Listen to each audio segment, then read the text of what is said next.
All right, I love footage that you can get out of a wearable gimbal, but then you have, this thing. And this is the second one I've owned, by the way. And that's why this camera is kind of interesting. So this is the Insta360, and it has this thing called flow state stabilization, which is supposed to produce some really good stabilized footage. And this is going to be more on the budget end of the 360-degree cameras that are available, but it does come with a lot for just $300. This unique little pill-shaped camera has lenses on both sides, as you can imagine. It has a power button on one side, which I will guarantee you will accidentally press. And then on the other side, there's going to be a flip-up lightning connector, a micro USB charging port, as well as a reset button. It's got a microphone up top, and then on the bottom, there's a slot for a micro SD card slot, which supports up to 128 gigabyte cards. And then right next to that is one of my favorite features. It has a quarter 20 mount, which allows for a lot of different mounting options. Now, there are a few things that you should be aware of. These are going to be all exposed ports, so dirt and water can get in there. They do make a waterproof case, though, in case you want more protection. They claim 70 minutes of battery life, and I was definitely able to get an hour out of it, but just note that it's a non-removable battery. But one more thing to consider is that these are non-replaceable lenses, so just make sure to protect those lenses. But the nice thing is it comes with this little case, and this may sound weird, but I was actually really impressed with what they did here. First, it obviously serves as protection for your lenses, but once you take it out and actually flip it over, it becomes a little stand. That's pretty cool, but the fun doesn't stop there. So you're going to notice these two little notches. So the Insta360 can shoot independently, which makes it convenient and out of the way, but if you require a viewfinder, you can actually plug it into your phone, which is pretty awesome if you're holding your phone. But what if you want to set it down? Well, you can actually put your phone into these two notches, which allows you to place your phone down. Super cool, but do note, however, that if you do have a screen protector, it may damage it, so just be careful. In terms of mounting, since it's a fairly small device, it's pretty versatile. So you can wear it like a gimbal on a chest mount, you can put it on your handlebar, nearly anywhere on your bike really, or even on your helmet. So first, let's go ahead and try it out like a gimbal, which are generally worn on a chest mount. But as you can see here, the flow state stabilization is doing a pretty good job. I'd say it's pretty darn close to gimbal-like stabilization. However, as you can tell, the image quality could be better.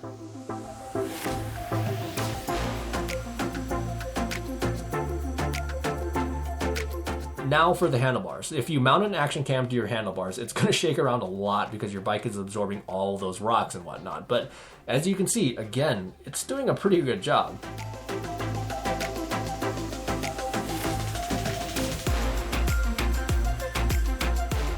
Now, one drawback with 360-degree cameras is that there may be a noticeable seam in the footage, especially so if your lens is a little bit dirty. So just make sure to keep your lenses clean. And talking about seams, let's pan down for a second. You're going to notice some strange stuff going on down here where it's actually mounted.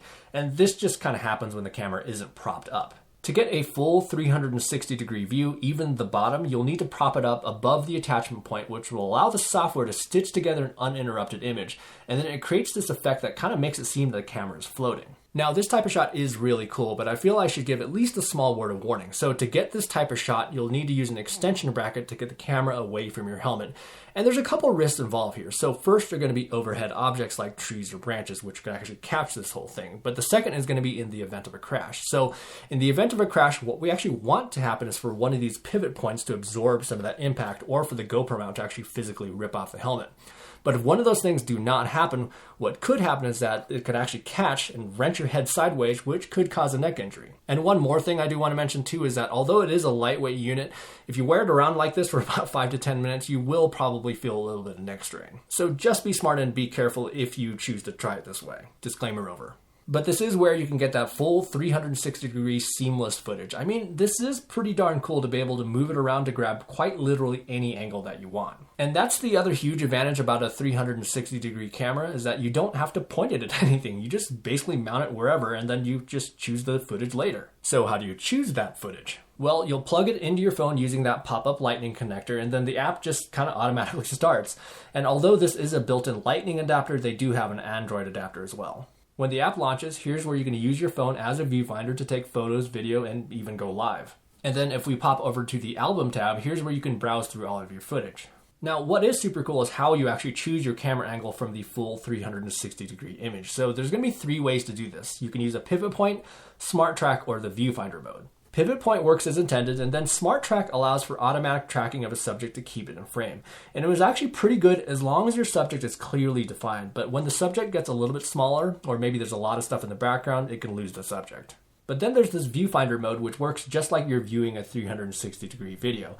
You'll actually physically move around to choose your angle. Now, I thought this would kind of be a pain, but I had a lot of fun doing this. I kind of felt like I was reliving the ride, and I would highly recommend a nice swivel chair for the most fun editing experience. But let's get back to this image quality. It most definitely has gimbal-like stabilization, but the image quality is going to be its weak point. But another thing I should mention is that the audio quality could be a lot better. Oops, I did it again. I played with your heart, got lost in the game. It's okay in a controlled environment, but once it starts to encounter wind or shaking around, it becomes not as usable. Now, this video is really about how it could possibly replace a gimbal, which I think it definitely can if you're okay in that compromise in image quality, but this thing really is quite versatile. There's also a bullet time mode, which takes a really cool shot, and you'll do this by swinging the camera around on a string. There's also hyperlapse, as well as those live streaming capabilities. I do like this camera a lot, and although the image quality is usable, it could be improved. And then we have cameras like the Fusion and the Verb that do get a lot better footage, but they're also double the price. So I don't think it's necessarily a content creation tool, like if you want to do full-blown trail videos like BKXC or Nate Hills, but for social media, this thing kills it. Plus, there's the convenience. It's super small, allowing for a lot of versatile mounting options, and with that well-designed case, I just stuck it in my pocket when I wasn't using it. And I specifically wanted to check it out for mountain biking, but they do also have a ton of different accessory kits for everything from surfing, rock climbing, and then even for your pets. Anyhow, head on down below to the description where I do have affiliate links if you're interested in purchasing this product. And while you're down there, hit that like button if you like the video and subscribe to the channel if you haven't done so already. Thanks for watching, and we'll see you in the next video.